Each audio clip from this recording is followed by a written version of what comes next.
Hello, beautiful people out there. It's good to see you. Today, it's all about three things that we and you and me and all of us should consider before starting an Instagram account.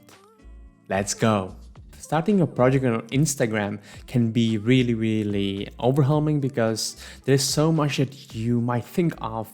So the first thing that I would write down and think through is what the whole account will be all about. What value will you bring to your audience? Will you entertain? Will you educate? Or will you just share your personal stories? So yeah, figure out what is it gonna be about and what value will you bring. The next thing I would definitely recommend you to think through is the color scheme, which means that either you will be picking, let's say, one main color, or perhaps two colors that will define your brand on Instagram.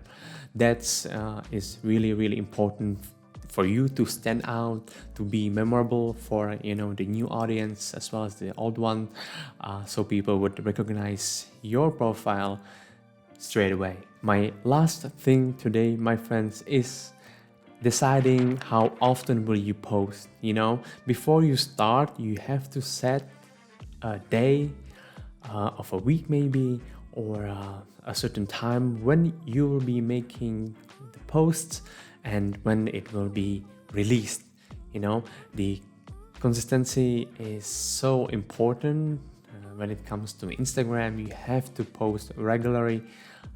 It's almost mandatory if you want to be successful. You can't post once in a month and then come back after 4 months and just expect that people will be still following.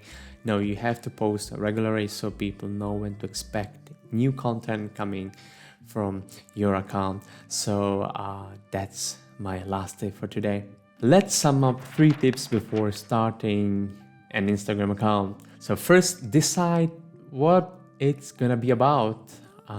What value will you bring to your audience? Okay, second, decide on color scheme. Pick a color or two and just stick with it in your Instagram feed. And the third one is just be consistent. Post regularly. Okay, that's it for today, guys. I hope that you enjoyed the video. If you did, maybe you will also enjoy this one. And until the next time, Hangis.